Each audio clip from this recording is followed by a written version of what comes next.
Welcome to Sketching Shakespeare, special Monday edition. I'm going to go into tomorrow like, hey, it's Monday today.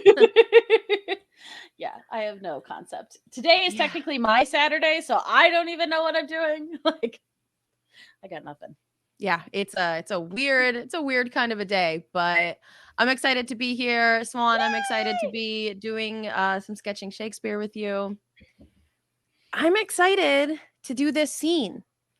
So we today are doing Richard III, the night before the battle. And when we think about Shakespeare's ghosts, we think about Banquo in Macbeth. We think about the ghost of Hamlet's father in Hamlet.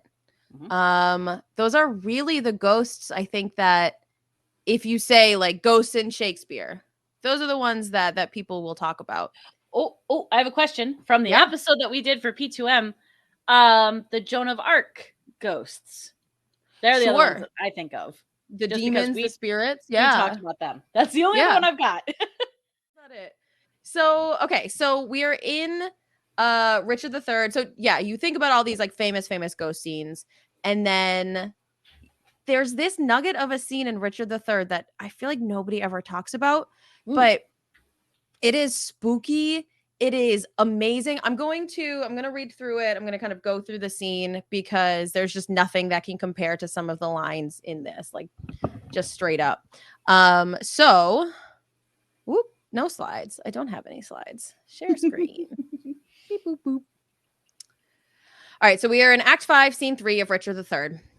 And we are in the night before the battle. We've got Richard on one side and Richmond on the other side. Oh, so, that's just mean. Yeah, it's not great, but you know, it's fine. So then we've got okay. So we start here. Richmond is in his tent. He is giving out orders. And then once more, good night, kind lords and gentlemen. Richmond goes to sleep. And then we get, he prays a little also because he's the good guy. You know how it is. Then we get pretty much everyone Richard has killed comes in as a ghost. So we've got the ghost of Edward. Let me sit heavy on thy soul tomorrow. Think of how thou stabst me. Oh, sorry. We switch to Richard. Okay, so Richmond is asleep and we're in Richard's tent. And then Richard is also asleep. So this is kind of the confusing part of this scene because it switches back and forth a little bit. Richmond and Richard are sleeping. And we've got these ghosts who come in. Now the ghosts talk to both of them, which is why it kind of goes back and forth. Okay. So Edward to Richard says, let me sit heavy on thy soul tomorrow. Think of how thou stabst me in my prime of youth at Tewkesbury. Despair, therefore, and die. Then he looks at Richmond. So you've got these ghosts who are like in both places at the same time. Be cheerful, Richmond, for the wronged souls of butchered princes fight in thy behalf. King Henry's issue, Richmond, comforts thee. So despair, therefore, and die. Be cheerful, Richmond. He exits. Come on in, the ghost of Henry VI. To Richard, when I was mortal, my anointed body by thee was punctured full of deadly holes. Think on the Tower and me, despair and die.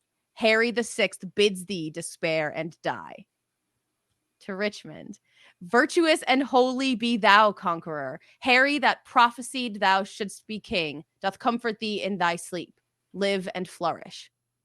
So again, despair and die, live and flourish. Also, when I was mortal, my anointed body by thee was punctured full of deadly holes. I like that. Like, what? Yeah. Enter the ghost of Clarence. Clarence, by the way, who died by being drowned in a butt of wine. It's important context because it's the wildest death in all of Shakespeare. To Richard, let me sit heavy in thy soul tomorrow. I that was washed to death with fulsome wine. Poor Clarence, by thy guile betrayed to death. Tomorrow in battle think on me and fall thy edgeless sword. Despair and die. to Richmond. Thou offspring of the house of Lancaster, the wronged heirs of York do pray for thee. Good angels guard thy battle. Live and flourish. Enter the ghosts of Rivers, Grey, and Vaughan. Let me sit heavy in thy soul tomorrow. Rivers that died at Pomfret, despair and die. Think upon Grey and let thy soul despair. Think upon Vaughan and with the guilty fear let fall thy lance, despair and die. All together to Richmond. Awake and think our wrongs in Richard's bosom will conquer him. Awake and win the day. All of the ghosts to Richard. Oh, these are two little child ghosts. Two little child prince ghosts that, again, also he killed. He did a lot of bad things. Dream on thy cousin smothered in the tower. Let us be led within thy bosom, Richard, and weigh thee down to ruin, shame, and death. Thy nephew's souls bid thee despair and die.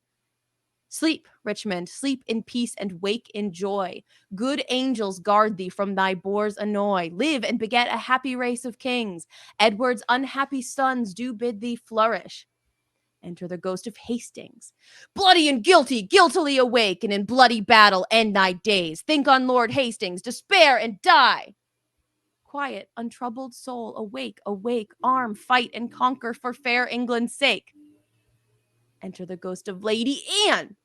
Richard, thy wife, that wretched Anne, thy wife, that never slept a quiet hour with thee, now fills thy sleep with perturbations. Tomorrow in the battle think on me, and fall thy edgeless sword, despair and die.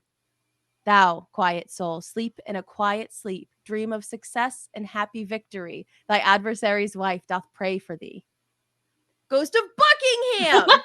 The first was I that helped thee to the crown. The last was I that felt thy tyranny. Oh, in the battle, think on Buckingham and die in terror of thy guiltiness. Dream on of bloody deeds and death. Fainting, despair, despairing, yield thy breath. I died for hope ere I could lend thee aid, but cheer thy heart and be thou not dismayed. Good and good angels fight on Richmond's side, and Richard fall in height of all his pride. Richard wakes up. Give me another horse. This guy loves horses. He's the one that says the thing about horses. So, oh, that's super fun. Yeah. Oh. All of the like despair and die, and then like live, prosper, win. Not you. You're good. Oh God, it's just. And I mean, like, if we're counting, I've never actually counted how many ghosts are in this scene. But we've got Edward, Henry, Clarence, Rivers, Grey, and Vaughan, the two princes, Hastings, Anne, and Buckingham. So that's 11 ghosts. 11 ghosts who come in to have this like dual prophecy to Richmond and Richard respectively in their tents. So many ghosts, and people yell and die. 11 whole ghosts, future skeleton. Like, how wild is that scene? No, I love that. That's super fun. Okay, right? So clarifying questions. Yes. Are they in the same tent together? No. You think? Okay. They are not. They are and only two skeletons, and they're still surrounded by meat. Yes, only two skeletons. Future ghosts, I guess they are. Okay. Future ghosts and current ghosts. So they're in there, like the battlefield is massive. They would be on either end of it, essentially in their respective tents, going to sleep. Richmond is the last person we hear from. He prays a little bit to, get a good little night of sleep before the battle. We assume that Richard doesn't pray because he's a bad guy. And then we get these ghosts coming in. Okay. So that's one of the cool things. And one of the things that I'm like, I feel like is a maybe interesting, fun challenge. Hopefully. Yes. Hopefully fun. They're always fun because challenges. they transcend space. Yeah. So they're bringing these two leaders together in this like ethereal plane. And can Richard hear what they're saying to Richmond, or is it a singular thing? We don't know that. Right. That's up to Imagination. Okay, so oh, this is good. I have an idea, but I wanna make sure before I get too into it. Are they on opposing sides from each other? Yes. Okay. Yes. So Richard is the bad guy. Richmond is the good guy. Okay. And he is, I would say, not just for how he's portrayed in this scene, he is meant to be the bad guy top to bottom, right? He killed all those people. Okay. Yeah. All those ghosts who come in and are like, wow, can't believe you filled me full of holes. Made me real dead. Thanks a lot. Made me super dead. Yes, he is meant to be the bad guy. Okay. Yeah. This is one of those. So while you kind of get yourself sorted and started, this is one of those things I was talking about a little earlier today, who I feel like more comedians should be cast in Shakespeare tragedies. Because, the Macbeths at the beginning, if they're not likable, then, who cares if they become tragic? If you've got in Hamlet, if King Claudius is like a villain too early, then like we can't get behind Hamlet questioning whether he murdered someone or not. Because like the ghost comes in and is like, hey, your uncle killed my dad. I mean, your uncle killed me. And me, Hamlet's I'm your like, dad. yeah, me, I'm your ghost dad. And Hamlet's like, oh. And then he spends like 4 acts being like, can I trust that ghost that says that Claudius killed him? If Claudius isn't like cool, he has no reason to question that, right? Like if Claudius is out there being like, I'm a villain, then like, yeah, Hamlet's pretty dumb to not be like, this villain definitely killed my dad. Yeah. This is an exception to that, because the first lines of Richard III, Richard comes in and is like, I'm super mad at everyone and I'm going to do a lot of murder about it. Okay. Now is the winter of our discontent, made glorious summer by this son of York. That is Richard being like, oh my God, I can't believe this bozo is king. Everything sucks.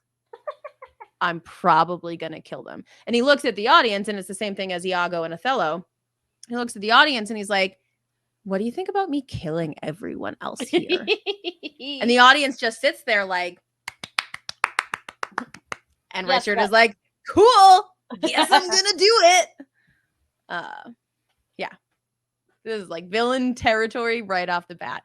And yet still somehow he like becomes king and gets a wife and does all these like weird, crazy things. So I was gonna say, so what happens to Anne? How much is she in it with him? So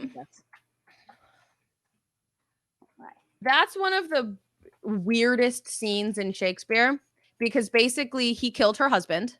Okay. And Richard killed her husband, and at her husband's funeral, Edward, pretty sure Edward was her husband. There are a lot of Richards, a lot of Edwards, a lot of Henrys. So pretty sure Edward was her husband. Richard III killed him. And as they've brought his like body across for the funeral, Richard's like, so. And she's like, get away from me, you absolute monster. And he's like, yeah, but sup though. And they have this like back and forth, and she agrees to marry him by the end of the scene.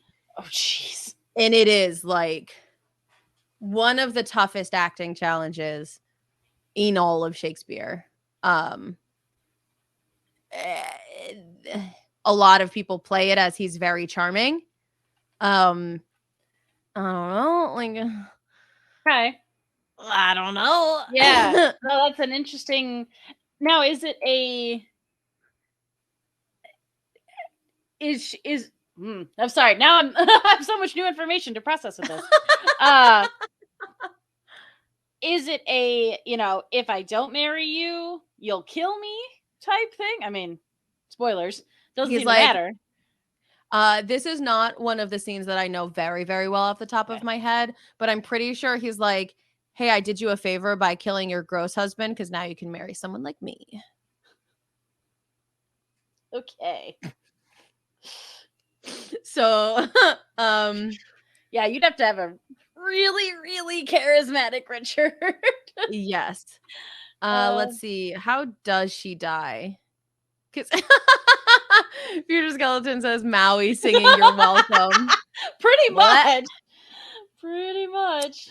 Oh, so he likely poisons her. And is there method to his madness, or he just likes to do murder? So the other like important thing to talk about with this play is that the presentation of Richard as a hunchback, and him being ostracized for his whole life because of physical disabilities is in some ways like his like justification for wanting to take power back. So there's like a lot of commentary that you can read into and kind of talk about in this play. It's a lot of levels of messed up that this play provides us. Okay. So yeah, there's a lot going on here. And a lot of ghosts. A lot of ghosts. So many ghosts. And then this is my horse, a kingdom. A horse, my kingdom for a horse. That happens at the end of that. Is that a familiar line to you, Swan? Yes. Mm-hmm. Sometimes Again, I don't. Familiar without context, which Right. is the thing that always, I think, not always, but is very frustrating to someone who is not a big Shakespeare person. So I know these tidbits and have zero connection to the person who is saying them or the meaning behind them or which play it comes from. So it's this very weird, like, yeah, I've heard that. I don't know why, and I don't know what to do with it now that I've heard it. Well, so that's, I mean, that is something that a horse, my kingdom for a horse. To me, everyone knows that. Not necessarily context, but like, I feel like everyone has heard that. Yes. Series of words together. And that's not actually the case. Like that, not everyone just like has heard random Shakespeare lines. So it's really interesting to like kind of gauge what is pop culture relevant actually versus in my head. Yes. Yeah. Lost Limey. Now is the winter of our discount tents. I am drawing a lot of tents, so it makes sense. So many tents. Yeah, Lost Limey. We are doing Richard III, Act 5, Scene 2, I think it is, where Richard and Richmond are visited by 11, we counted, ghosts. So many ghosts. So many ghosts. But yeah, so my favorite interpretation of a horse, my kingdom for a horse is in the Ian McKellen. They do a like post-communist Richard III, something like that, World War II. Okay.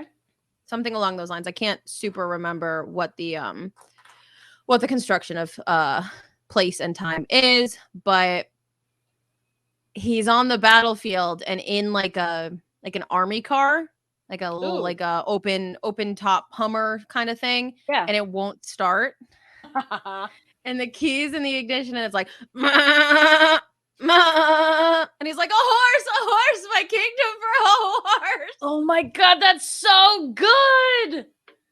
Oh, and it's just so stupid. It's and like so perfectly perfect. stupid. So perfect. Yeah, it's like my favorite. Oh, a Kubel wagon. Thank you, Lost Limey. I know what that is. It's got the umlaut. I got that umlaut. So he is in a Kubel wagon and it won't start. And he screams, a horse, my kingdom for a horse. And it makes me laugh so much because it's just like, it's just so stupid and so perfect. Because like, if you're going to modernize it, that line doesn't make any sense if they're not using horses. But can you cut that from Richard III? Like, you can't do Richard III and not shout about horses. But what a perfect way to do it. Oh, it's so good.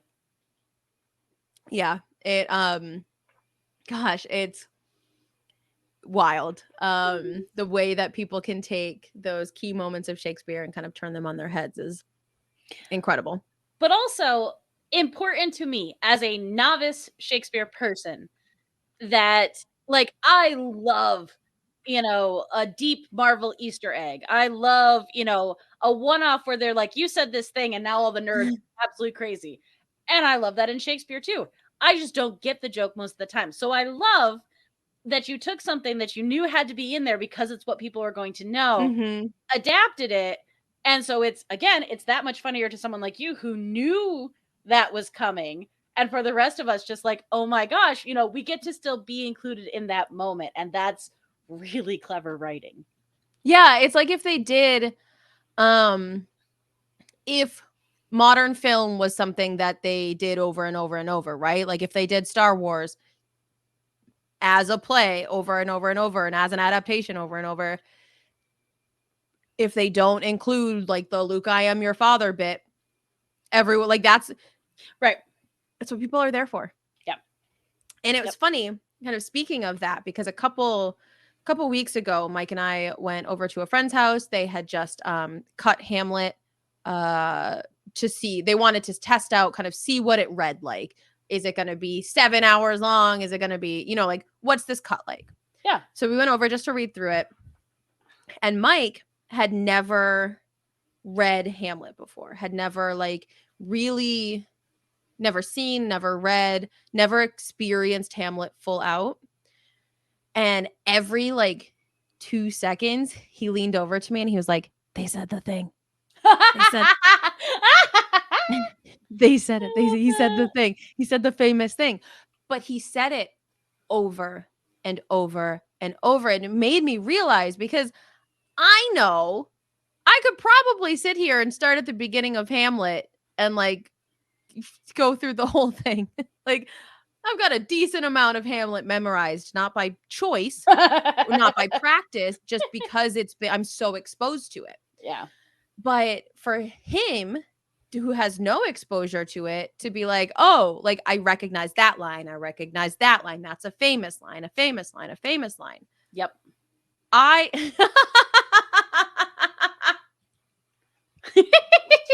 Hello, Bernardo. Who is there? Stand in the name of the king. Ah, Marcellus. It's fine. Mike says, "I refuse to believe it's not by choice or practice." And listen, moving on. Well,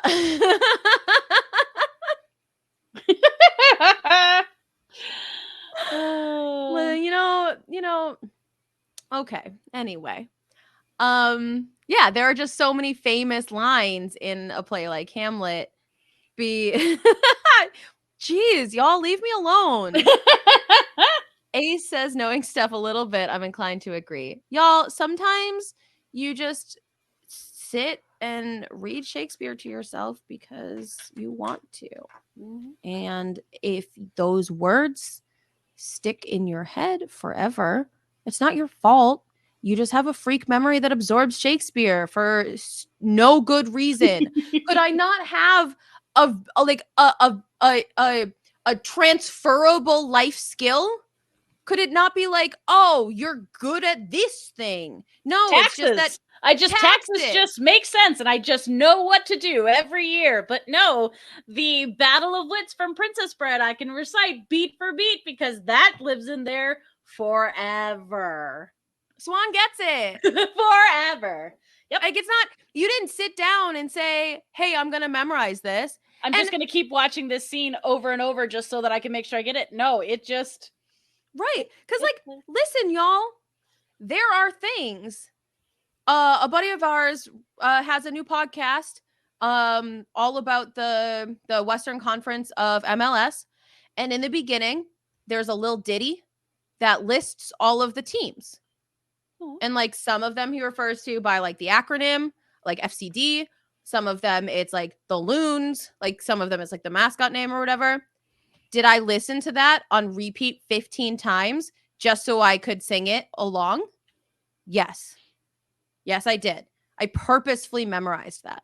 That is an example of a time that I tried to do something. and did it. That's very different from my experience with Hamlet.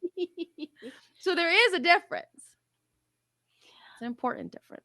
Well, I was surprised, and I was so disappointed I didn't end up getting to help with it, but I sat in on rehearsal for youth Shakespeare, and I was going to be a backstage helper, and even just running a scene a couple of times and acting as a fill-in, you started to learn it, and I started to know, like, oh, that's my cue, and oh, this is what I say, and hey, I said it this way before, and now I can say it again in a different way, and like, I wasn't gonna be in the show. I wasn't gonna be reading these parts, but it was just kind of like, this is what my brain does. And now I'm just like, no, I know these words.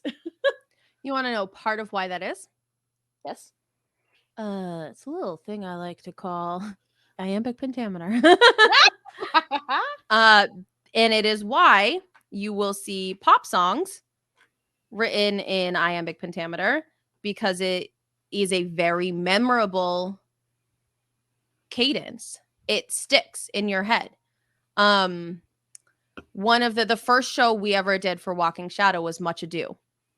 Much Ado is almost entirely written in prose, no iambic pentameter. Yeah. Second show we did was Midsummer. And the girl who played Hero in Much Ado and then Puck in Midsummer, this popped up. The only reason I remember this so specifically is because it popped up on my Facebook memories couple days ago, and she posted on my wall, she's like, this play is 10 trillion times easier to memorize than Much Ado was. What is happening? And it's because Much Ado is written in prose and Midsummer is written in, for her lines, for Puck, mostly trochaic tetrameter, but regardless, poetry. Interesting. No, that makes do you have something to add? No. The way Mike just laughed at me. Wow. Wow. I laughed with you. I didn't laugh. But it's because that rhyming and that rhythm, like, not even the rhyming, just the rhythm of it, like, sticks in your head. And there's a reason so many pop artists use that rhythm. It's because it's catchy. It's catchy as heck stuff. Yeah. Well, and what an interesting thing as to going back to the education side of it. Why we teach kids nursery rhymes and mnemonics that have a singing component and a rhyming component, because even if you don't personally hear the pitch or hear the rhythm, you can parrot that and you can hear it and it will get into your brain. Yeah, exactly. Yes. So that was a lot of time to spend on defending myself for having most of Hamlet memorized. Oh my goodness. Y'all. I don't know. Swan, talk to me about your art. Okay. Please. Well, once again, I'm going with an idea that forces me to do a lot of really quick research because I don't know what this stuff looks like off the top of my head. Tense? Tense? Yes, tense. So not only did I do perspective, I did tense, I did landscape, all the things I love to do. But, and it's partially why I was asking you some specific questions. And so I am staging this as Civil War. Okay. So I'm staging this as North versus South. And so you have, and I'm trying to, like, because I was like, all right, I want something with tense. I don't necessarily want to set it in England because I just don't. It's not what I do here. But I thought it could be so interesting because while the uniforms are similar for the two commanders, clothing of that time period, like, you could have a lot of different people, like, coming in and out. You could play with a little bit of race of the people that Richard has killed, and guilt over that and kind of reasoning behind it. So yeah, also, like, there's a good side and a bad side. Yeah. Like, yeah. That's why I was like, before I commit to this, I want to be sure there is a bad guy, right? Yeah, exactly. And, like, I guess I should say there is a bad guy and a slightly less bad guy. Which I Right? think at a certain point, when it is a war within your country, Yeah. you know, you're killing all people from your same country. And it's that whole thing about like the leaders are never there's a whole this is not Shakespeare. This is from well, I guess it's sorry. Let's start that thought over. My brain just like went it was like a yo-yo, like it went so far ahead and then all the way back to the beginning. So one of my favorite books is The Once and Future King.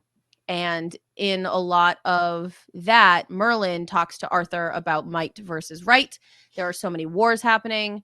And a lot of the discussion is around, well, who dies in wars? Is it the people who are actually having a disagreement? No, it's not. It's all of the people below them that they've used as pawns in this fight, in this battle. And you know, these sides have been fighting for so long that nobody really knows why they're fighting anymore, but still people are dying except the people whose beef it is. And then that's also kind of echoed in Henry V when they read off the list of like who has died in this battle, and they're like none of name, I think is one of the lines that's said. And it just like is yeah, but a lot of other people like Yeah. So that's a really interesting way to kind of just the damage that it does beyond the people who are actually in disagreement. Right. But I really like that I can tell where the division is on the battlefield and that it's a very clear split perspective with those like 3 trees and then the bushes. Good. Yeah. That's what I was Yeah. hoping for. That was their purpose. But I love the idea to not love. I will never be a middle-aged man who has an incredible love for strategy and battlefield tactics. I'm just never going to be that. But there is a fascinating aspect that there were times when you had battles where literally everybody was camped and you were not that far away from each other. Like, it was not going to be a far hike until you encountered combat, but you weren't fighting then. Like, that's what a weird scenario to be in. We're all agreeing to sleep now, right? No backsies? Like, it's so weird. But yeah. So I think there's a historical fiction, I think is what it's classified under, book called The Killer Angels. And it's all different little texts about different generals, different people in the war. But it's written in such a wonderful way because it's not, again, it's not focused on military tactics. It's focused on the humans and like what they're personally going through. And it's by far the most enjoyable read I've ever had. Oh, puppy. I know, I'm sorry. No, it's okay. It's adorable. He just was so cute. He's so cute. But it made it a human story for me, which is what I needed. If you want me to connect to this, it's not going to be by the metrics of it. It's going to be by the human stories of it. Yeah. No, that makes a lot of sense because there's so much that not that people forget, but people like talk about these wars like there weren't thousands of people who have. It's that thing about like walking down the street and looking at other people, and all of those other people are living their own whole lives. Yep.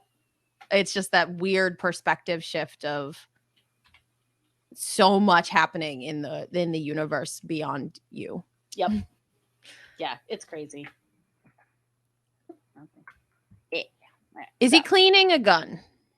He's either that or I was thinking because he's a general, they always had the sabers, even though it was in gun times. That's a funny way to say that.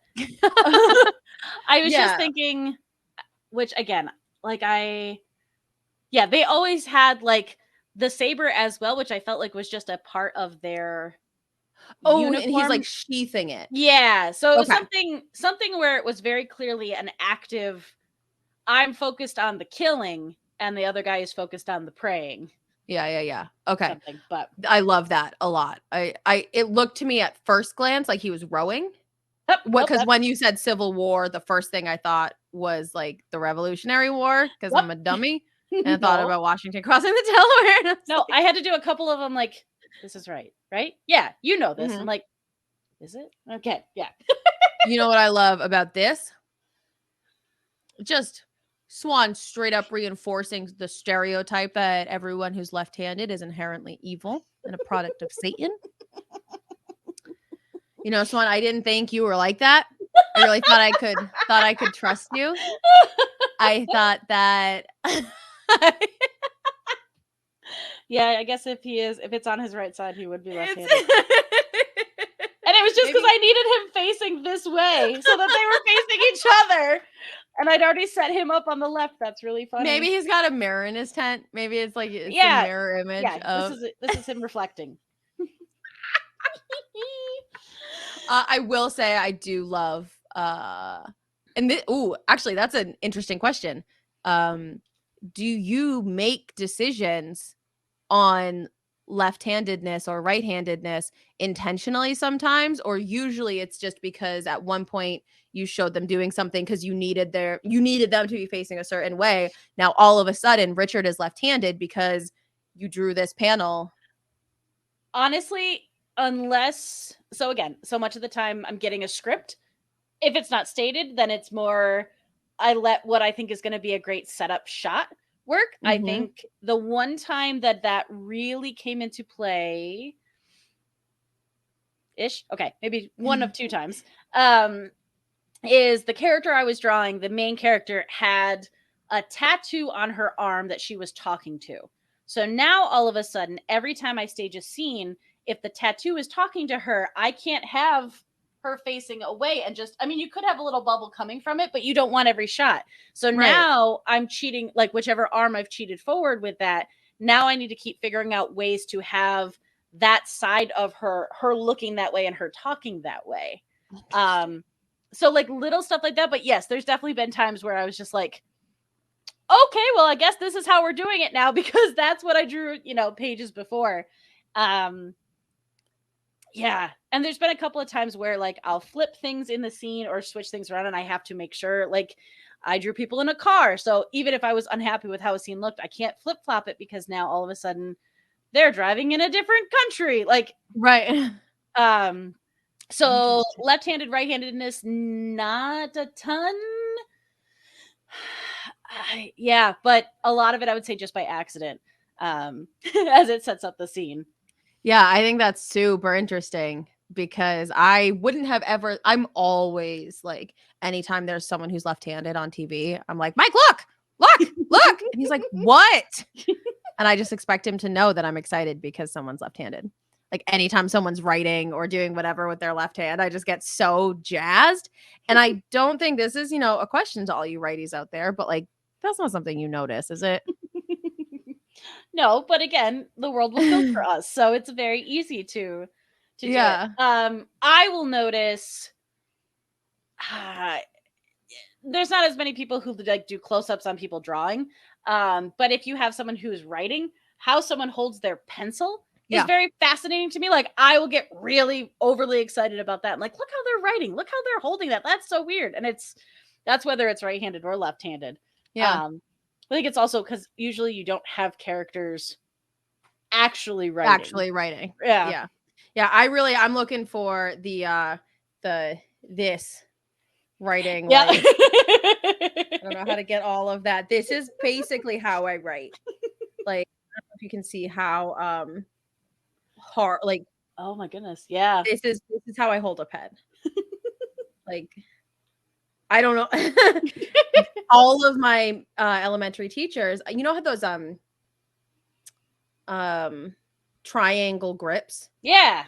Like they tried to, have me I hate hold it. But my handwriting's good. So leave me alone. Mrs. Johnson, like, gosh. I have really good handwriting and it comes from doing this. So, you know what? Leave me be. That was the thing where like if the kid was getting the letters out and writing fine, why did it matter? Yeah. I'm sure Bradley over there with chicken scratch needs more attention to his handwriting than I do, but like you won't leave me alone. I have a lot of pent up rage from elementary school.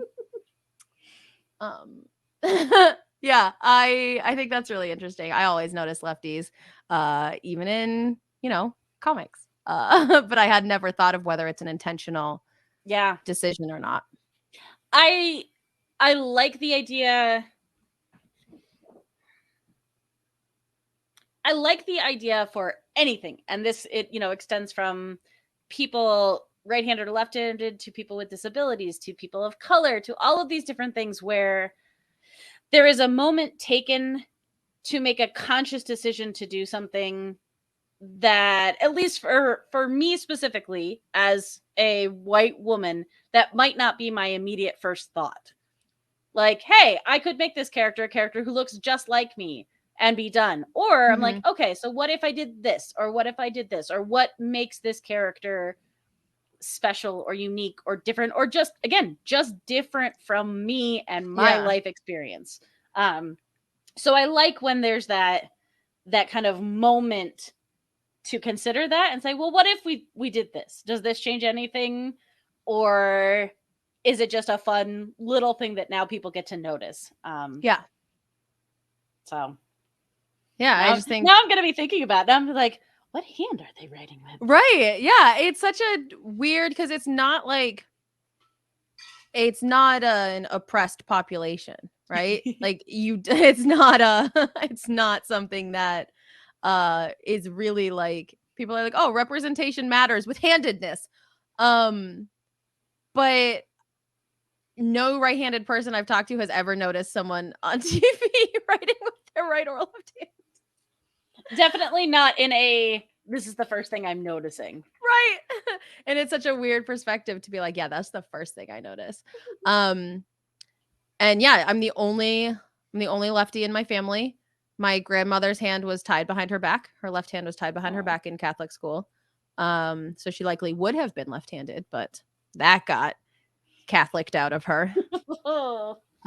Satan and such. So yeah, definitely. Yeah. Just thought that was a fun little tidbit. Lefty I like Richard. that. I like that. Well, I can tell you, it was definitely not purposeful to make him bad. It was. I knew it wasn't, but I could not resist. I love it. But also, it's important. I think that's why creating art in a vacuum isn't always a good thing, because we need to be challenged. Like, why did you make that decision? Why did you do that? I'm like, I don't know. Why did I? Does it matter? Like, does it matter if I do it this way, or could I do it better? Like, yeah, just super, super interesting. Also, this ghost is scary. Yeah, I want a little bit of menace. I feel menaced. I feel like I love that on one hand it kind of looks like he's hugging them. Like that, and that like separation of space. And I don't know like what your intention is for whether those are arms or like whatever, but there's so much you have such a clear split in the panel above that, this is one side of the battlefield, this is the other side of the battlefield. Again, here's one guy, here's another guy, and with those really harsh like lightning lines. Yep. Super, super clear distinction. And then this ghost is just like bringing them together and transcending space, and yeah, it's very cool. Yay, good. That's what I wanted. Because I don't think it's as captivating to tell the story as just cut to one guy in his tent, cut to the other guy in his tent. Like, if you're gonna have ghosts, then the world says that we can have a little bit of magic and a little bit of transcendence. It's a great point. And as you were talking about it, I was thinking about staging it, and I was like, no, I would definitely have them, both on their own bunks on the same stage, very close to each other, because you're going to have the ghost addressing both of them. You truly can't do it any other way, right? Yeah. Like, if you're directors, I'd love to hear from you, but I don't think there's any possibility of like cutting between, because it happened so fast and so many times, Right. back and forth and back and forth. You just can't move the stage that much. Yeah. And I was like, again, you could do a, pitch black on one side and light up the other, but I feel Sure. like that would be, honestly, I think it would lessen the scene. Like the fact that the ghost is speaking to both of them so specifically, they should be very tied together in that moment then. Yeah, and like it's the physical act of bringing them together in this panel that you've got is very, very cool. That's really fun. So, yeah. All right. So, remind me again, who is the first ghost who speaks? The first ghost who speaks to Richard. Everyone speaks to Richard first. And the first one that comes in is Edward. So, Okay. oh wait. Yeah. And this is not the same. I want to say not the Edward that was Lady Anne's husband, I don't think.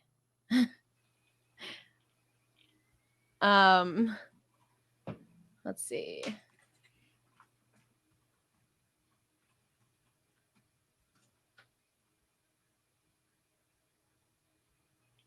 So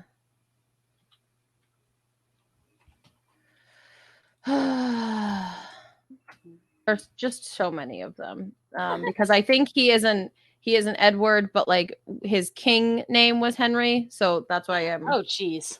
Yeah. Okay. Yeah. Okay. Yes. Listen to this sentence. Lady Anne Neville is Prince Edward's widow and the daughter-in-law of the late King Henry VI. So great, because he also killed her father. Okay. So Henry VI. All right. Now I'm getting my messed up British kings in history. So the first person who comes in is Lady Anne's dead husband. Okay. Edward. Now we're cooking with gas. Also, I'm pretty sure it was one of his brothers. Maybe. Lost Limey, where are you to help me with this? Honestly, like, I don't know. Where's the family tree? Family tree, Richard III. Gonna be enlightening. Schmoop, where you at? Schmoop is Mike's giving me a look. So Schmoop is like a school cheating site. Where Is it really? Okay. Yeah, like give summaries. It's like a Cliff's Notes or anything like that, but it's called Schmoop. I was gonna say, anyone surprised that Swan didn't know that? Because I was like, I would never. I would never either, but as a teacher, you got to know all the good, 100% good places to go. Okay. Oh, geez. There are just so many of them. There are just so many. Henry VI, Queen Margaret, Prince Edward, Lady Anne. Okay, so Richard III was not related to any of the, was not related to Prince Edward. He was brother of King Edward IV.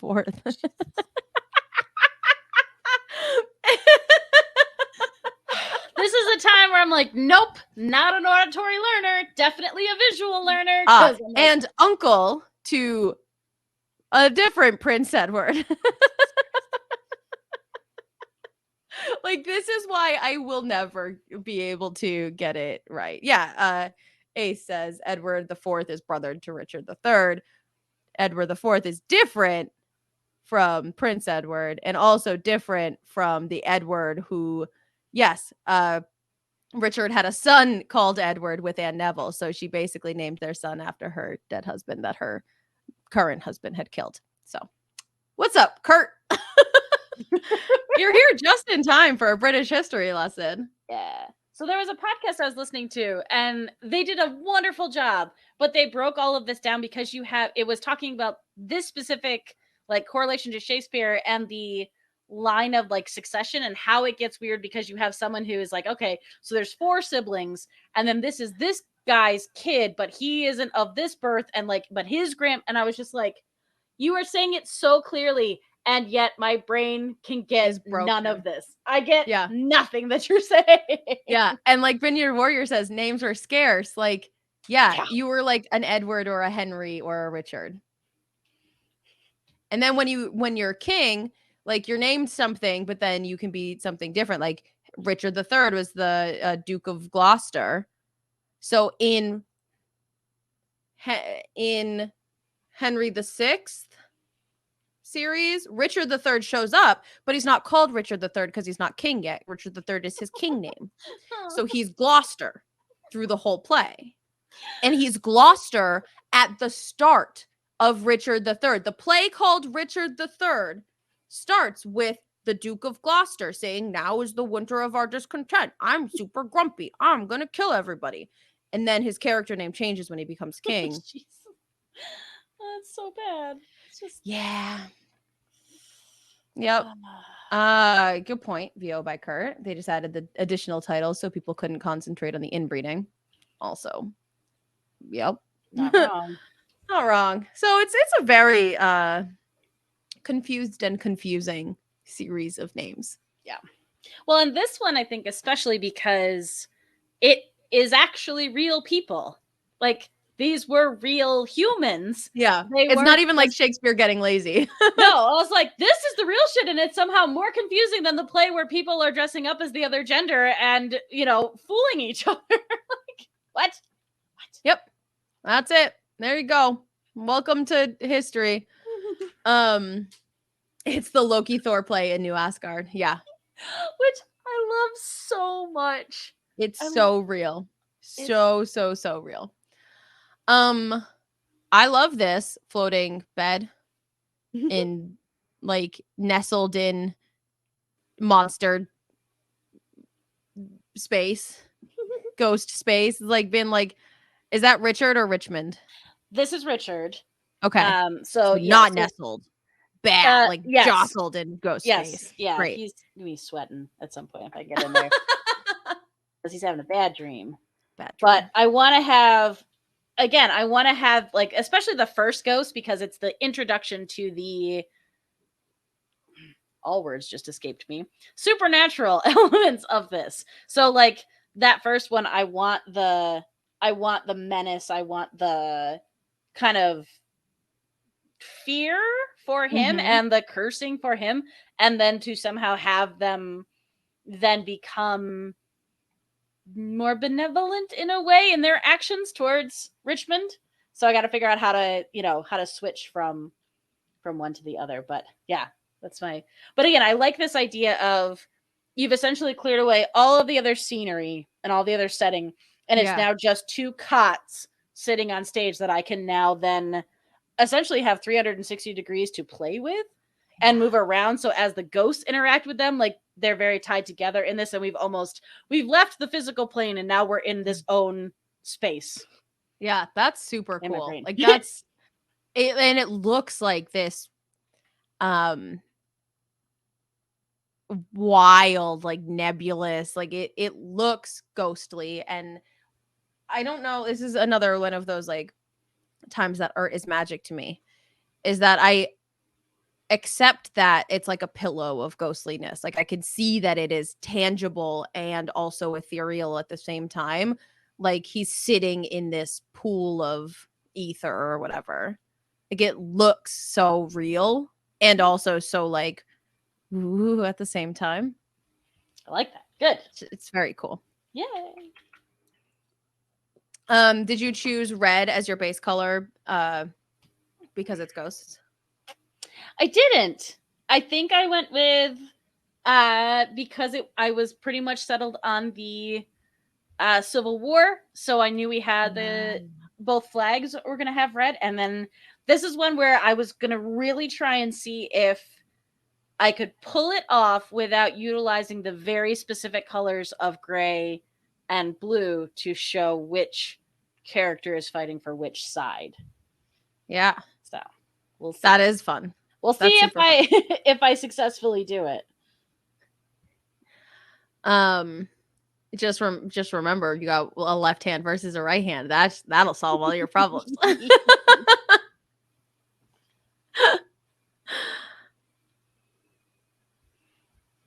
Just it's fun. I don't illustrate a lot of horror, and not that this is straight up horror, but anything with that kind of menace. It's not something I do a lot of, so it's very fun to kind of play in that because it's not the place that my brain usually goes, so I like it. May I remind you, Swan?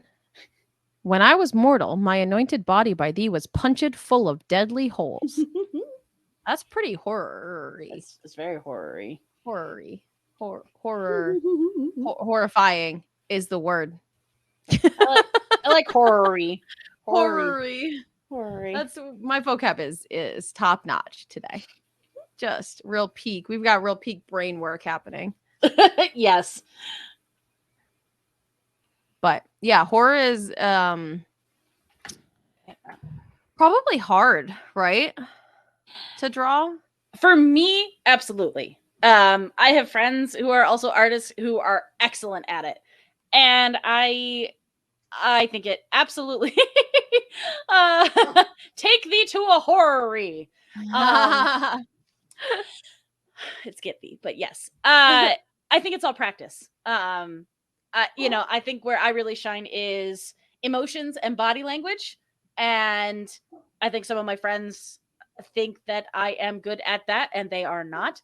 And so I feel the same with some of my friends are really great at creepy crawly things, or, we did a couple of zombie type things on Doodle Crew where I'm like, no, you're good at this and you do it quickly. So it's something you've practiced. And I think some of it too is personal enjoyment.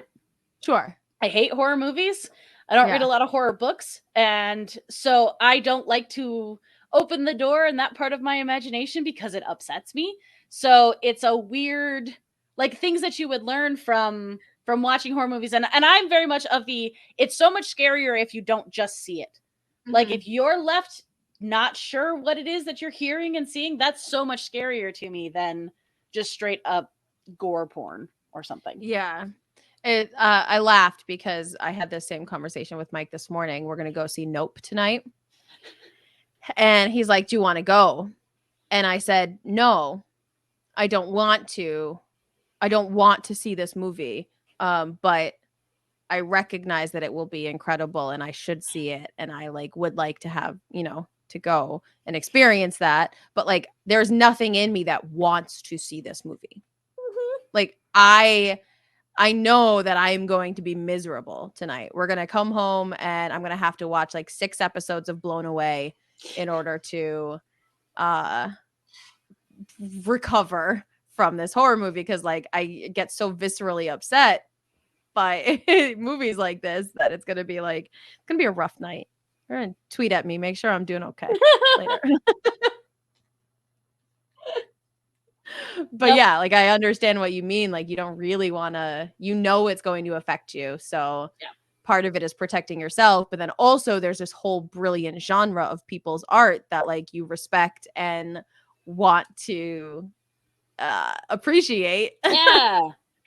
And some of it is so well done. So I will say, I watched Crimson Peak at one point because I like Guillermo del Toro and I like Loki. And I was like, and it was funny because my friend who, he cherry picked a couple of Halloween movies. He's like, I think you'll be okay with these. I'm like, I appreciate that because I don't like this. And he's so funny because part of his explanation was he's like, yeah, it takes a really long time to get going. And I joked with him later. I was like, honest to God, before the legit, scariest stuff of the thing kicked in, I'm like, this was just a period drama. And I was so in. I was like, honestly, the setup for this was kind of perfect for me because it's stuff I already like.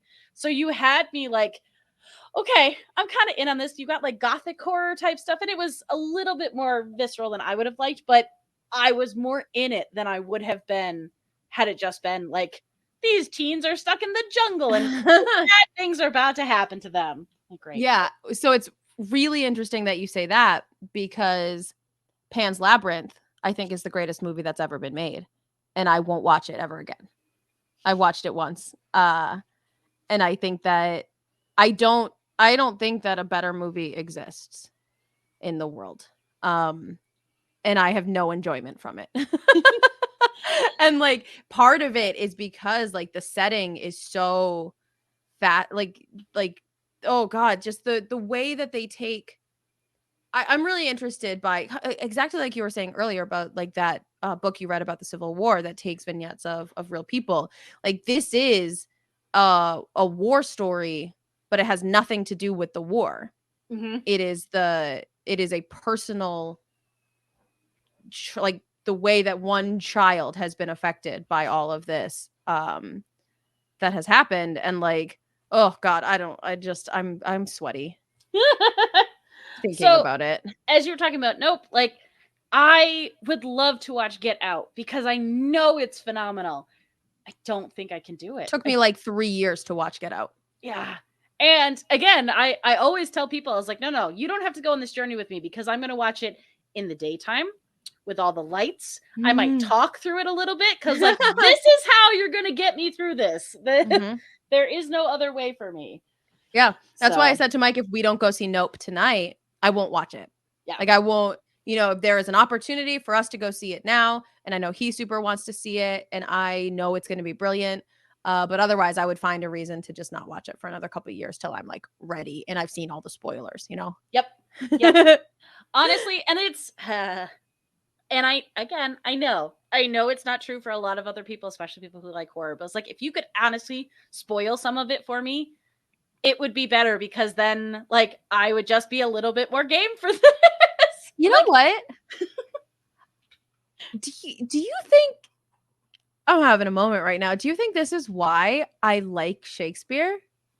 Like why I'm so drawn to Shakespeare, that is so everyone knows, and even if it's a play that you don't know. So if I toss a, what's a rarely done tragedy?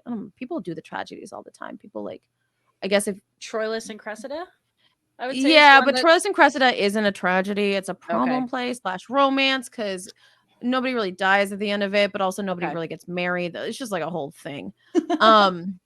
Troilus and Cressida is just a real vibe with a terrible ending. But I love Troilus and Cressida because it's about the Trojan War without actually being about the Trojan War. It's about the relationships that are impacted by the war going on around them.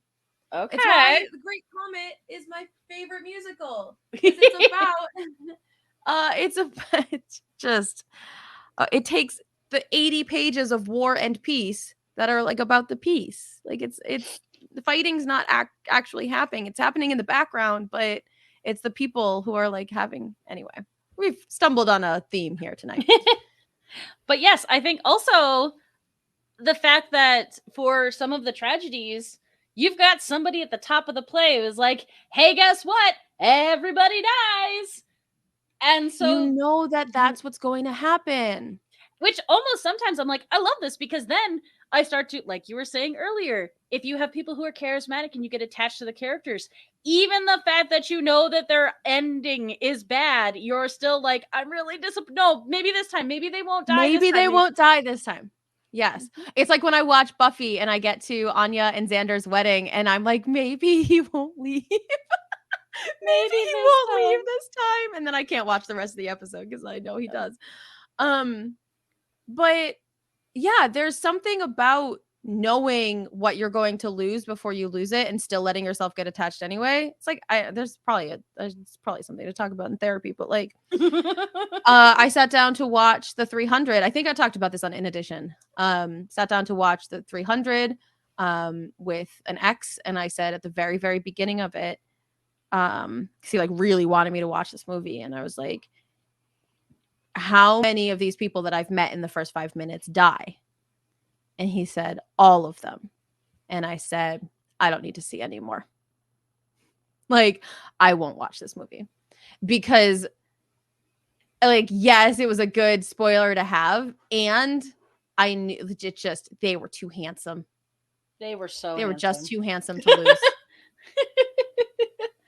Yeah. Well, and like that story specifically, like I remember because I'm pretty sure, because my dad really loves history, so he would tell me these cool history things, and it was part of like where my love of history came from. And like he's telling me this, and I'm like, so in my little kid Disney brain, I'm just like, so then they won? Like, no, all 300. the holding off was the climax part. I was like, this story sucks. Yeah. That's some bullshit. Yeah. Yeah, there's something, I don't know. Man, fictional characters get me. Yep. I know what I guess, like, yeah, with Shakespeare, I know exactly what I'm going to lose. You can pretty much assume that everyone's going to die.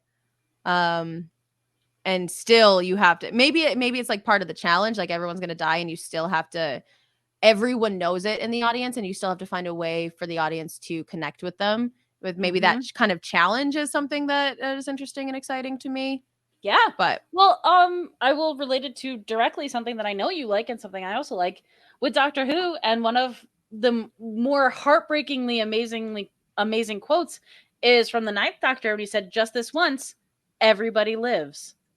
Like, again, it's one of those where, like, as you get into more of Who, because I just started at 9 and went from there, but I was like, you get very aware very quickly that not everybody makes it through these episodes. And oftentimes it's people that you really want to make it. And so, like, that line, I was just like, oh my God. yeah. And so, but again, it's even knowing it going in, I'm like, you're getting me hooked. You're getting me attached to this person. Something bad is going to happen to, it was the episode with, James Corden back before he became completely terrible. I was The like, Lodger, yes. I was like, One of my favorites. Swear to God, if you kill this character off, I'm gonna riot. I'm gonna be so mad. Yeah. He made me love him. Yep. Yeah. And you know what? It's the same with romances too. Like, I'm gonna watch Bridgerton, and as soon as Kate Sharma comes up on the screen, I know that's who Anthony's gonna marry. You know it because they've looked at each other and yelled a little bit, right? Because they've had this moment where they're not like they're angry at each other or whatever. Like, now I know that that's who it's going to end up. And I know the ending. It is a predictable format. Like, it's as old as, time itself, enemies to lovers. I'm still in it. I still want to watch every second of it. I know what's going to happen and I can't get enough of it. So maybe that's why, like, stuff. Yeah. I don't know. People who like really don't want to be spoiled at things, I appreciate their ability to emotionally process information as it comes to them. Something that I admire and wish I had more of. But I gotta know the whole ass ending before I get emotionally invested. Oh goodness. Oh my gosh. Again, this is why now as an adult, like, I don't ask people to watch certain things with me. I'm like, no, I know how I am. You're not going to have a good time with me while I'm doing this. Yeah. Let's just not. You're going to be mad, and I don't want to deal with that. No, thank you. I am going to take a very quick break, but I will be right back. Yeah.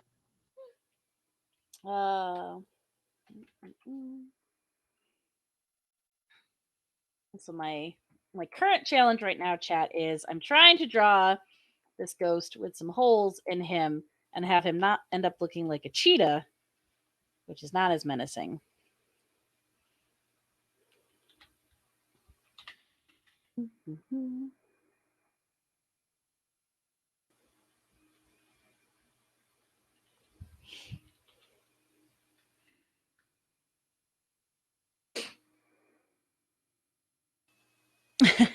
Well, I appreciate it. Yeah, so we'll have to watch that sometime. I would definitely enjoy it more if I got to watch it with you. So I like this plan.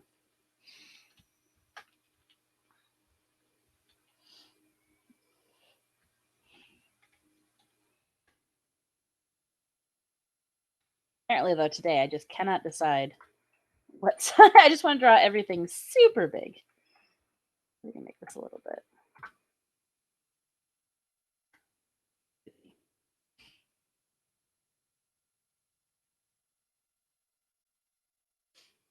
Thinking.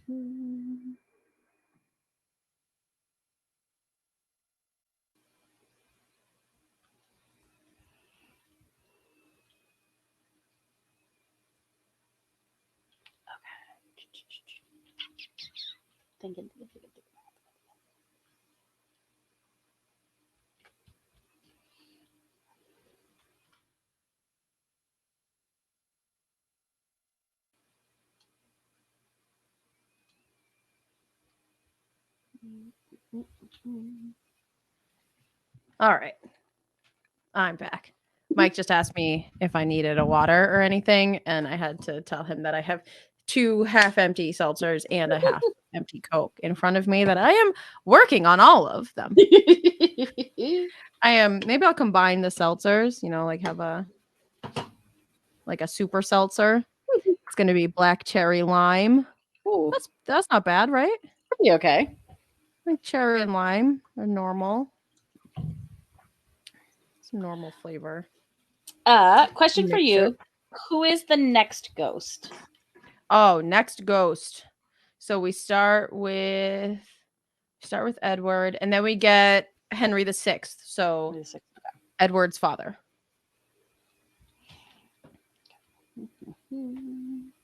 Uh-oh. Well, I did it, Kurt. I crossed the streams of seltzer.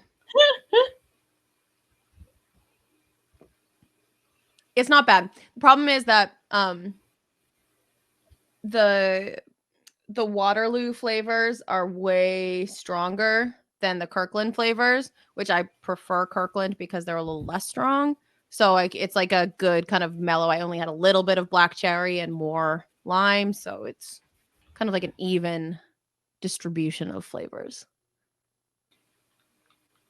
One of my new favorite TikTok series is called Kenneth Kirkland, and it is a guy who tries he does blind taste tests on all of the Kirkland alcohols because they're so good. Like you cannot, it's pretty much like they just slap a Kirkland label on a bottle of Jameson and call it a day. Dang.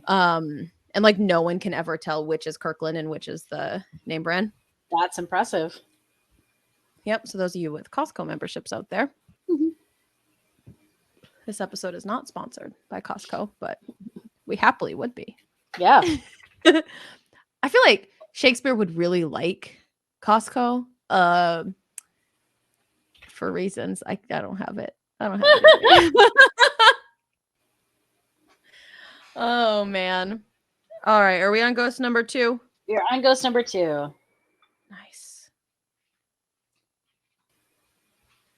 I love how terrifying that ghost smile is.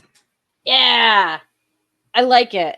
And I like that, like, also, I was lamenting to the chat earlier, and it'll be something I probably go back and work on, how I want to show that he's missing parts of his body, but the way that I quick sketch it, I'm like, they look like leopard spots. I guess a cheetah, but they look like animal print. I was like, that's not what I want. So I'll be working back into those to figure out how to show him a little bit better. Yeah. Yeah, this is the one that was punctured full of deadly holes. Yes. So God, I just think that imagery is so scary. Yeah. No, I love it. But I also, what I want to then really kind of focus in on with this is this kind of like rotating nature where they keep like circling the beds and moving around. Like I like that movement. And as one comes in and one exits, so you kind of see them interacting. I guess I could just do him as disembodied torso. That'd be kind of cool. Ooh, that's spoopy. Yeah, I like that. But like also it's really cool to think about the way you've got the one on the left coming in. That idea of that revolutionary like waistcoat, almost tails like jacket, and then just like extending down beyond that into this ghosty shape is very, very cool to look at. Yeah. Because he has legs, like it looks like an extension, like a cape or a cloak or whatever. Yeah. So that's really cool. Yay. Speaking of cape or cloak, Swan, I sewed myself a cape. I saw. It looked so good. I'm so excited. I don't know if I've ever been more proud of anything.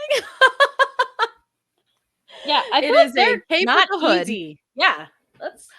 I feel like if you can sew, it's very easy to sew a Mhm. cape, but I cannot.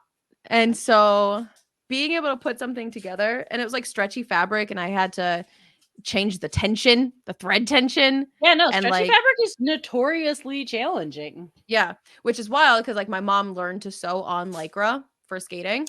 Oh, So yep. she's always like, I can't sew with outstretch. Like I need it to stretch. But yeah, sewed a whole cape for myself. Now I just need to order because this is going to be my mist cloak from Mistborn, and so I'm going to cut up all the sides of it to make it like ribbony, and then I'm going to order some wired ribbon and add that so it like Yeah. kind of moves and flows a little bit. So I am so excited. I'm also excited, and I took apart half of my Isabella dress. I think I know how I'm gonna do it now. So my transformation. So excited for Dragon Con. Yes, I love this. Yeah. How are you feeling 2 months out? I'm okay. I think it was Bean asked me during my stream on Friday if I was doing any cosplay, and I was like, no, no, I am not. You don't can't have handle like that. tons of spare time to I was looking at it and I was like, no, I've got some time. And then I looked at August and I was like, no, you don't. I think the current stress is I'm currently monitoring a flight. And from the first day that I looked at it to today, Oh no. it has had over $200 in change. And like I get like daily updates on this flight tracking, and I'm just like, I am remarkably stressed about how I'm gonna get down there now. So I yeah. mean, honestly, Future Skeleton says it in the chat. Hero agrees, especially if you're going alone, it's definitely harder to drive. But like if there's someone going with you that you can trade off driving with, or even just like keep awake, you're splitting gas between two people rather than two separate flights. You can put anything you want in your car. You can Yes. buy anything you want when you're there. Oh, I do have a request. Yes. For this year. Right? Is I want to do the gallery artists with you and Mike. I really want to do, because I wanted to do that last year, but it didn't work out like time wise. But yeah, that's my Swan, request. I don't know. You might want to do the gallery artists with Mike. I don't know if you want to do any sort of gallery experience with me. My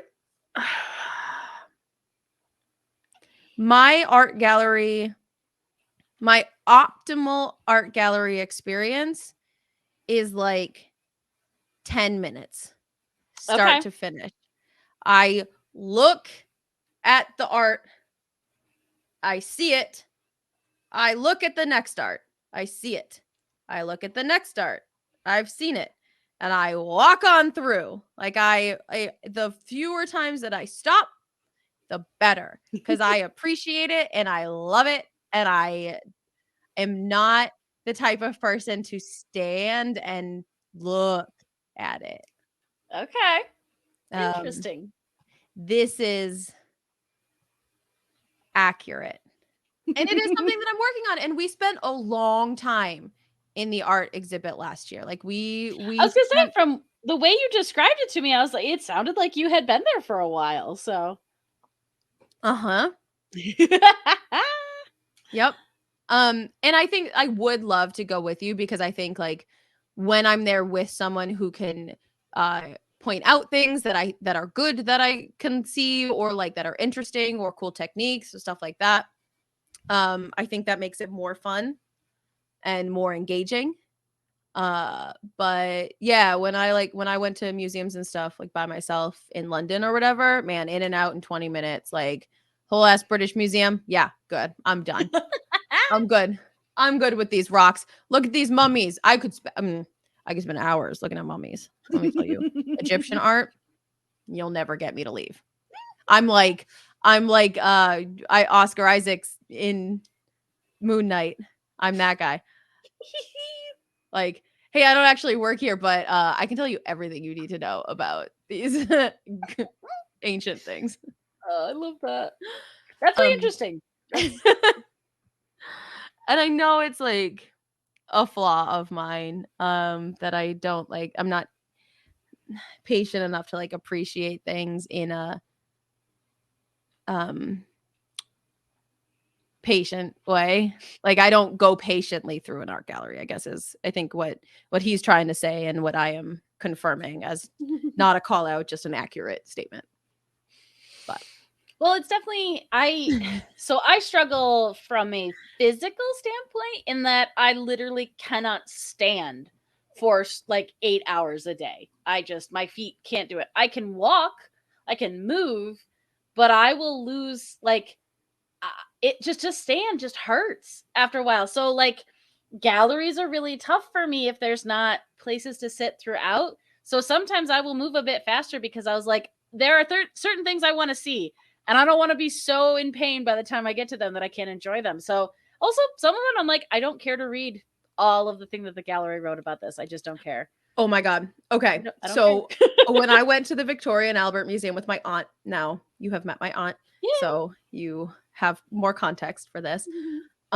She first of all, she took a picture of everything. Second of all, she took a picture of every plaque, like every like thing to read about every item, and then she would stand there and read every item.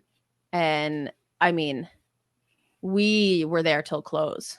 Like we were there all day, and there was a point where I was like 2 rooms ahead of her, so I could just like I've seen everything, so I'm just gonna like sit and wait until she catches up with me. Oh man, yeah, but I get it.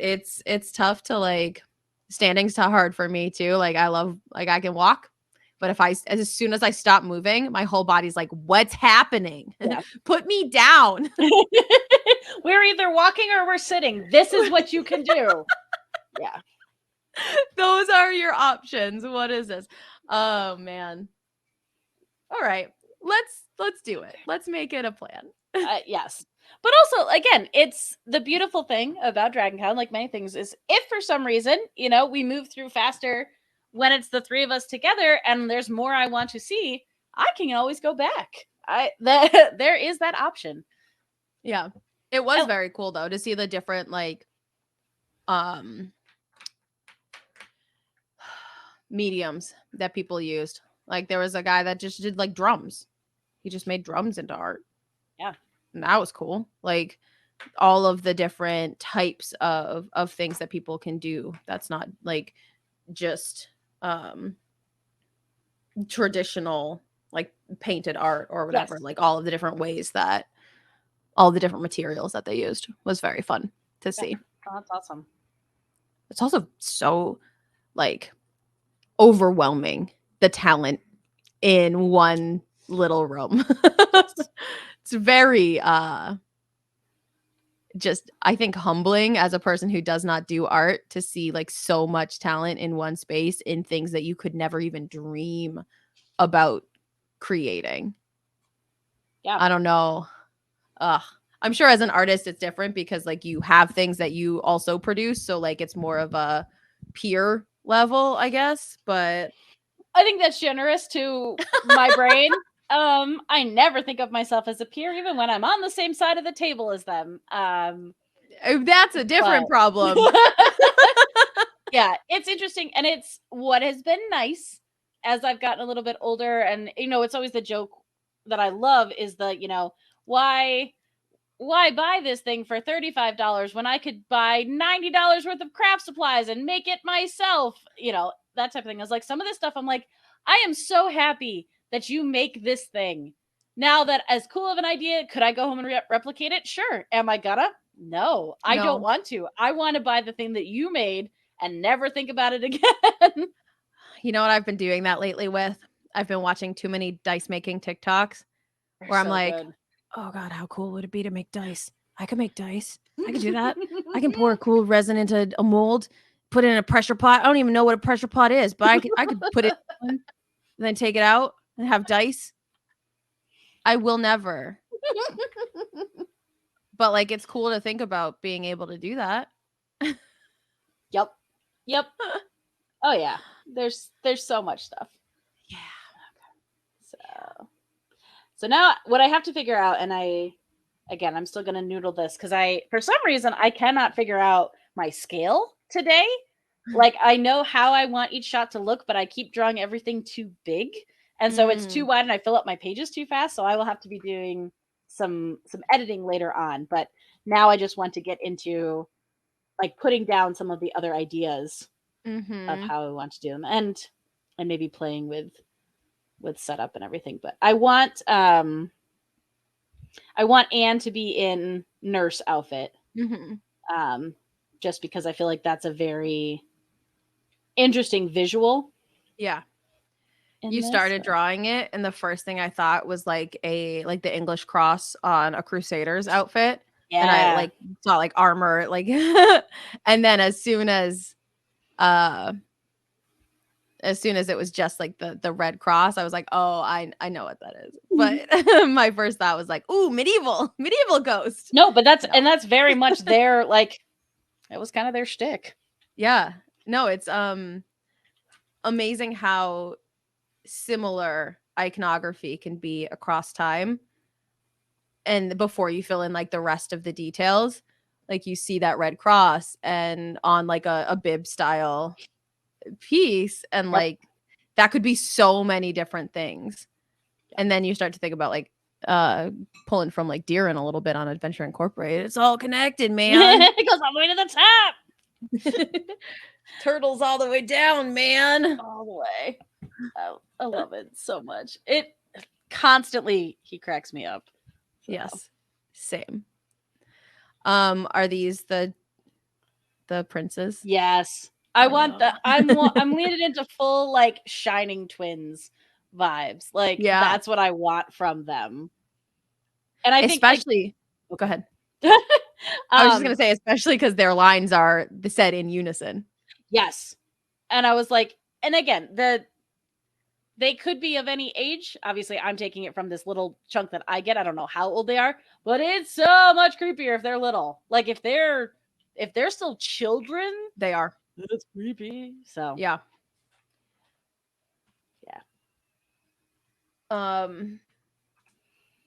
They are young.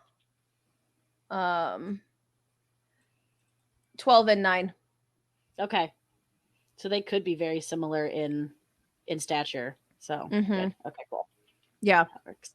And they are Edward, that's our first ghost. No.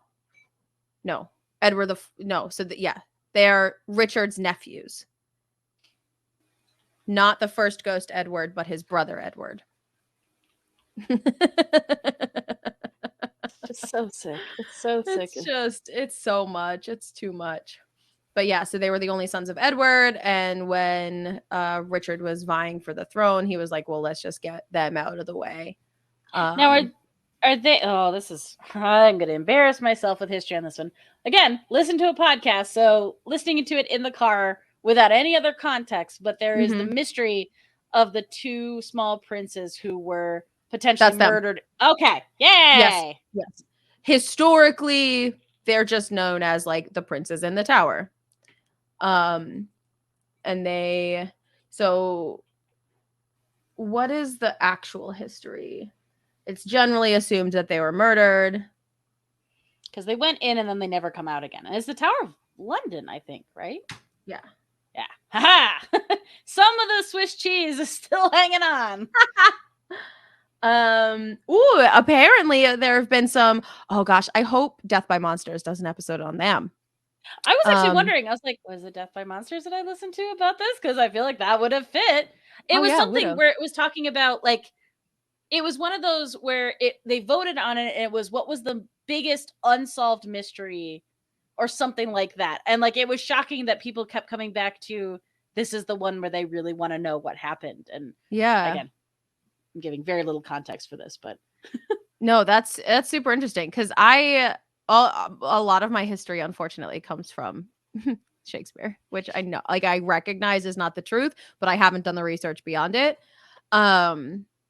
So apparently there have been some like Anastasia type stuff.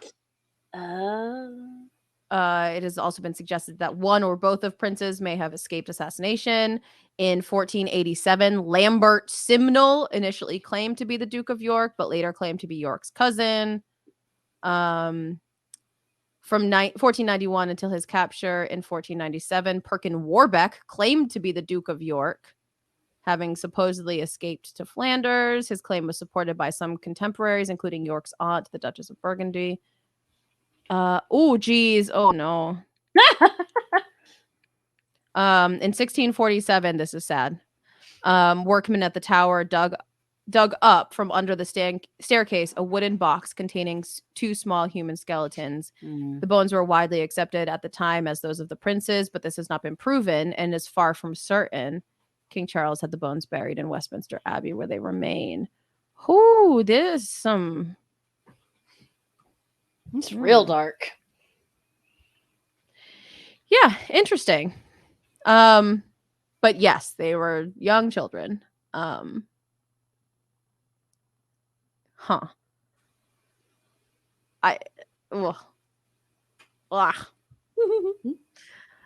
Richard was a bad guy. Yeah. I was like, man, he just doesn't, he's not getting any better in this. No. No, it just gets worse. Worse and worse. He deserves to be haunted by spoopy ghosts. Spoopy ghosts. Oh no. That like skull is scary. Yeah, I did this kind of pose already, so I'm working through to see if I want to keep that angle. That's the other, and I think we've talked about this a little bit. It's interesting when you have characters that are specifically stationary and the number of different ways that you can frame an angle. So I ran into this some when I had two characters that were traveling in a car, and to keep switching back and forth, I ran into a point where I was like, there's a limit to how many different ways I can take this and the different angles I can choose from, because at a certain point it won't make sense anymore, or we'll just keep repeating the same thing. So it's a good challenge, but it's definitely a challenge. So. Yeah, I think you're and maybe because this is like an ethereal space and you can play with it a little bit more supernaturally, but your rotating stage idea is very cool to fix that problem. Yep. So I like even at one point I definitely want to have like a top-down view on the bed itself. Sure. And again, like I'd like to have him kind of tossing and turning, and so you're just seeing like the tops of the ghosts kind of moving around him, even though they're not all there together. Yeah.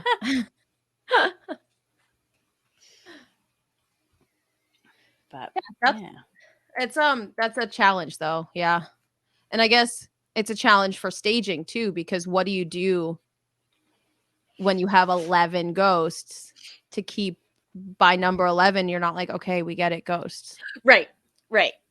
So I think again, if you have somewhere they're almost kind of doubling up, so you're having, we'll say maybe, obviously not exactly how the text goes, but maybe you have like 3 of them who are circling him and telling him all of the things, and then somehow having them move through to Richmond in a different way. And like, I don't want it to be dismissive, but I like this idea of like, you spend more time with the menacing part, and then as he's almost being like, no, here, nice thoughts for you, it's a very quick thing, and they're very quickly moving away from it. So I like that, like the focus is on the menace, and then you get the sense that they're not going to do anything bad, but they're also not going to spend more time. Right. In my brain. Yeah, and there's something interesting also about as I'm thinking through staging, like I would probably, now that you've said like it's very quick on the Richmond end, it is line wise, like they spend very little time. It's like death, die, despair and die. Good luck, Richmond. Nah, bro, you cool. Yeah, we're all behind you. And kind of taking that idea, like if you have them collecting up on like Richmond's side.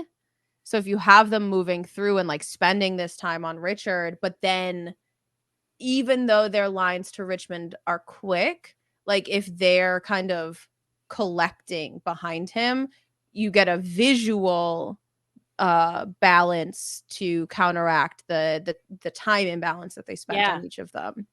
And you're growing this small army behind him of ghosts.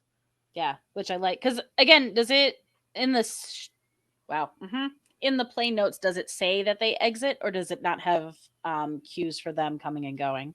Great question. First of all, no one cares about Shakespeare's stage directions. They're all fake.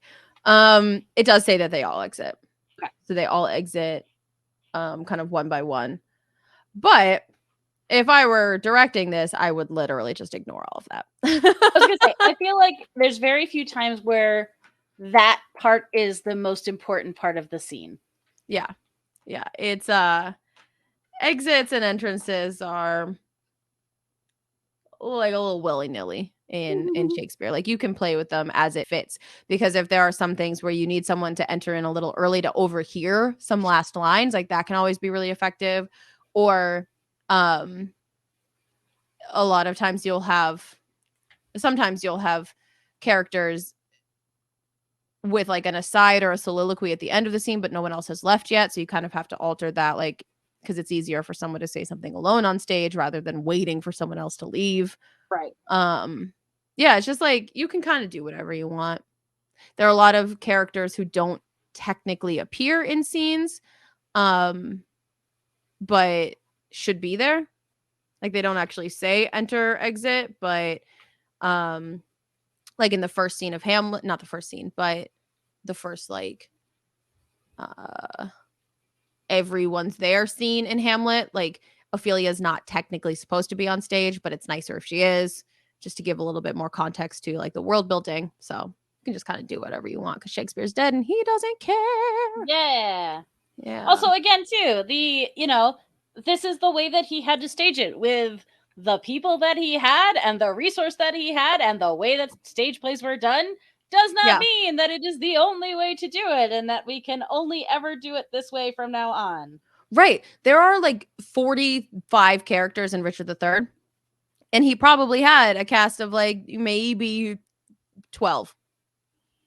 So if you've got 11 ghosts and Richard and Richmond have to be on stage because they're being spoken to, you can't keep them all there, because if you only have 11 actors, they've got to be doubling up, because then also someone else is going to come in and come out and enter with lines, so they've got to go backstage and change into a ghost costume, a different ghost costume, a third ghost costume, and then someone who's alive. Again, too, with the sick and twisted way that my brain works, where I think it'd be really funny to play the tragedies as a comedy, in a sense, where you just had the same actor playing the ghost each time, and like he'd leave and come back in and like have added like one thing and then be a completely different ghost. And like, so when he comes back as Anne, he's just hastily put on a wig, and obviously completely disarming the seriousness of the scene, but just like very, very funny to have the same one coming in and out. And yeah, it'd be hilarious. And that's like something that I have no idea if we were live when we were. Yes, we were.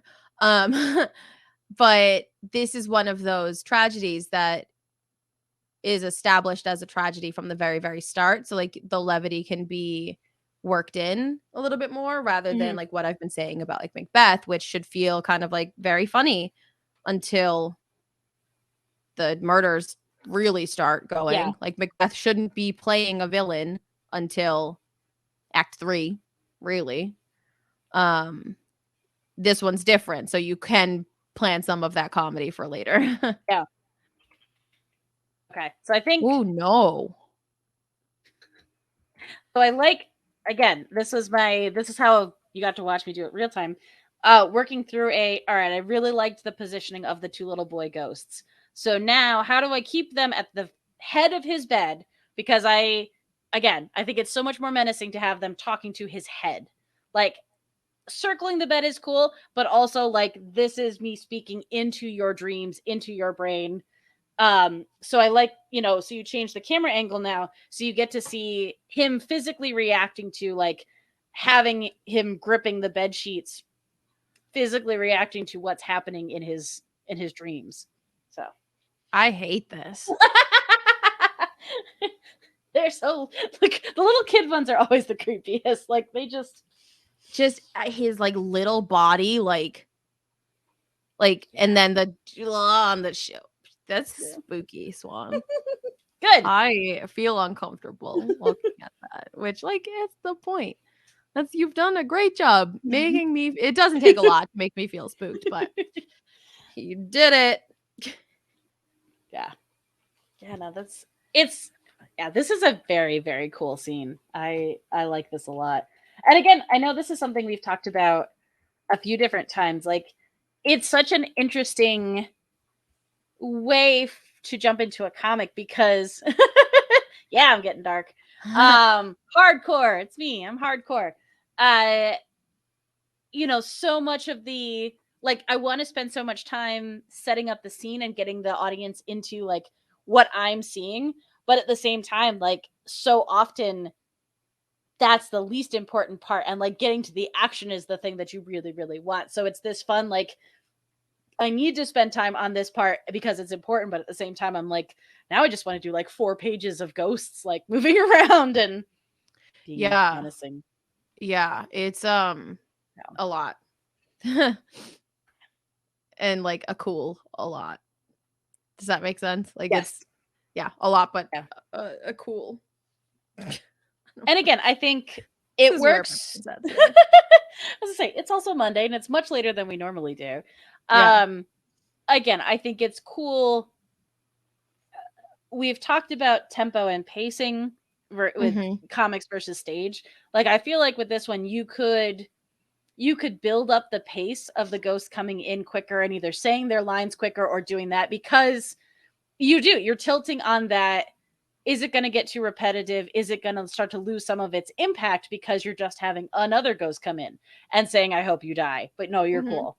So the same thing with the comics. Like I want to give each ghost like their moment. So you know that it's an individual ghost, but I don't want to just introduce a ghost, have it be menacing, have it be nice, and then leave. So how do you start to double up on some of them and kind of move them through a little bit faster to keep that pace and to keep the level of menace still there?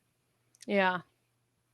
This is really fun. I really like this. I mean, I know I say it every month, but like I really like this one a lot. Yeah. Because I think this is something where this is one of those scenes where it's cool that it's got a Civil War kind of concept and theme and vibe to it. But this scene isn't about any time or place. Like it stands so well just like as ghosts coming through. So yeah, it's very cool to kind of like just see it play out and see the text speak in art form without any words. Like it's very, very cool. Yeah. No, I'm very excited that you brought this scene. This is very, very fun. And again, not one that I knew anything about. Yeah, I texted Swan earlier and I was like, we haven't done any ghosts, right? And then now I've given her 11. Yeah. Now we've done many ghosts. Many ghosts. But I love this. And this was fun to get to do this month because I know we missed a little bit of time with life being a little crazy. Yeah. But for good reason. Yeah. Yeah. But this is awesome. This is so much Thanks fun. everyone for tuning in. Yeah. And hey, you've got a whole bunch of Shakespeare stuff going right now on Twitter and TikTok, right? I do. I am doing on Twitter and TikTok connected a 30-day Shakespeare challenge. So every day is just like a what's your dream casting of this play, or Kiss, Marry, Kill these 3 characters. And that's been super fun. It's been really cool to I like things that give me excuses to post on TikTok every day, because it's like the Bechdel Wallace test. Like, I have something that I know I can do. I don't really have to think about it. Yeah. And then we're doing, those of you getting hyped for Dragon Con, we are doing the same kind of a thing on Instagram at Serious Business Network. So if you're getting some Dragon Con hype, check us out. Yeah, exactly. Hey, I have both of those banners. Right? Like, dang. Okay. And then this week, this is an on week for In Addition. So we will be coming at you on Wednesday night. And Swan, what's Doodle Crew got coming up? Doodle Crew's we're trying to find a redone date for one that we had to cancel. But then we also have, there's one coming up soonish, I think. I should know. Monday the 8th of August, I think, is our next planned one. But we do still have a couple of open spots for suggestions. So if there's anything you'd like to see Doodle Crew do, you can hit us up at Doodle Crew Draw on Twitter, Instagram, or Facebook. Also, I have enlisted help, so the posts are coming back, and so you're actually getting to see art from old episodes, because, as I've mentioned many times, I cannot be in charge of that because I will not do it. Why? You have nothing else on your plate to take care of? I was like, could someone else please do this? I'll give you all the logins. And they're like, yeah, that's fine. You have all the art in folders already in the drive. All I have to do is type something and post it. I'm like, yes. Great. But please just do this. The writing stresses me out. Please don't make me write.